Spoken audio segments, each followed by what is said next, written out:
Taking place during the outbreak in Raccoon City, this side story revolves around two officers of the RPD that were assigned to guard the northeast side of the first floor in the police station. Officer Jean disposed of an undead civilian that made its way into the building. "Arthur! I got him!" He replies, "Good. How the hell did he get through? Aren't the others supposed to stop anything from reaching the building?" Jean says, "Maybe they got overrun. Think we should leave our post and check outside?" Without hesitation, Arthur replies, "No way, that's their job. Everyone stays in their post, remember? They probably just missed one, that's all." Jean disagrees and says, "You want to bet your life on those odds? We haven't heard from anyone in over an hour." Arthur tells him, "Well, you heard Dorian. They turned off their radio after spotting that blind skinless lizard." Adamant about leaving their post, Jean tells him, "Then why haven't they turned it back on? We both heard shots fired and they still haven't responded." "We should get out of here, Arthur. I got the feeling that everyone booked it the hell out, starting with Iron, seeing as no one could find him once this all started." Arthur replies, "But what if you're wrong, Jean? What if we leave and the others are still here, hoping we're doing our job and they get..." Jean interrupts, "Doing our job? We're officers of the law hiding in our own building. I don't think anyone in here is still on the clock. If anything, we're on our own. Let's get out of here before we too go silent." Finally convinced, Arthur says, "Okay, but let's leave a note behind. In case anyone does come back, they'll know something." Arthur recommends that they make their way towards the main hall. There's a chance that they could run into one of the other officers, assuming they aren't the only ones in the building alive. On their way to the main hall, to get their minds at ease, Jean asks his partner, "Hey Arthur, what happened with the girl that Rita introduced you to last month?" He replies, "She met the new guy. They hit it off right away. Man, can you believe that? I've been an officer for 7 years and a rookie steals my trophy just like that." Jean says as he chuckles, "Your trophy? So that's why you get pissed when anyone brings him up?" He replies, "Hey, the lucky bastard was even getting a welcoming surprise. Sounds messed up, but I was hoping for something to go wrong, you know? Anything that would make for the worst welcoming surprise, but not like this. You know what, though? She just broke up with him. She mentioned it to Rita. I suppose she wanted me to know." Jean sarcastically agrees, but chokes mid-sentence after witnessing something. Something they could never have imagined. Arthur whispers, "Jean, what the hell is that thing?" He replies, "Am I crazy, or does that look like a man-sized spider?" With the corridor appearing barely visible and hardly lit, the figure that stands in their way could be real or not. But rather than taking any chances on whether the darkness is playing tricks on them, they decide to take a few steps back for a safe distance from it, and fire as many shots in its direction in hopes of losing bullets and not their sanity.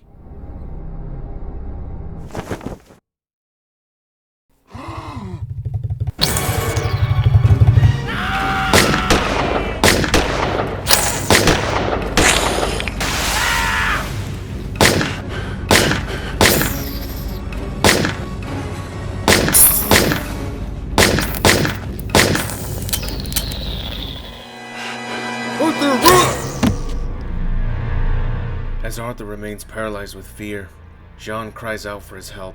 He turns his head while in disbelief, and witnesses as the crippled spider clings onto Jean's back, holding a tight grip while being in its dying state. The arachnid bites down in the back of his neck, then proceeds to inject its remaining legs into Jean's limbs, refusing to die, and fuse itself with his body to survive and control. Arthur completely loses it as soon as he puts two and two together, and without hesitating, he sprints away from the scene, screaming as Jean screams his lungs out as well, dealing with an agonizing, sticky situation.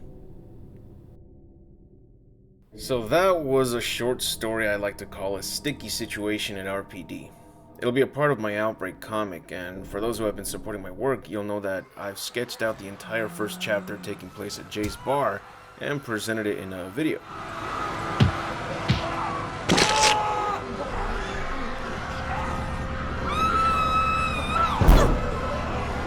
What should I do?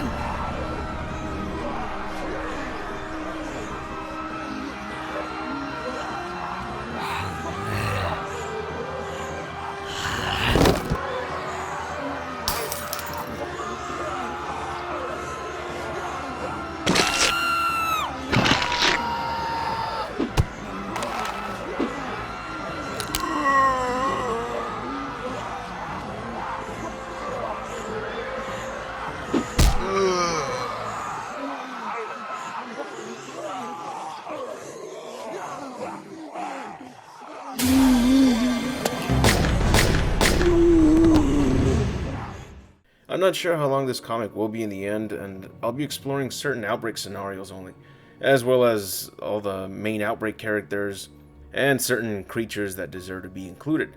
Now, I grew to love Resident Evil for its story in the original trilogy, including some of the spin-offs that released before RE4, and I want to take everything I loved from those particular titles and come up with this Outbreak comic that shines some light on all of them. And since this project gives me full creative control, then I'm including cancelled creatures that should never have been cut. So in this side story, it focuses on 2 officers of the RPD, which are characters in the Outbreak series. They each play a part in introducing a cancelled creature, so this won't be the last time we see these 2 characters. If you enjoyed what you saw and would like to see more, as well as your name at the end of a new video, support me on Patreon or join the channel membership. You'll also get early access to new videos, and I post all my artwork that I've completed on both platforms so you can see how far I am with projects like the Outbreak comic. You can also show your love for this channel by getting your hands on the channel merch. Either way, I appreciate y'all for taking your time to watch these projects. And with that said, that's it for the video. I figured I'd stop using the same outro as always, and that includes the shite I say at the end, so from now on, I'm just gonna say what's in my mind. I hope that I get a lot of feedback for this story, that's for sure. Before I made this, I was working on another story.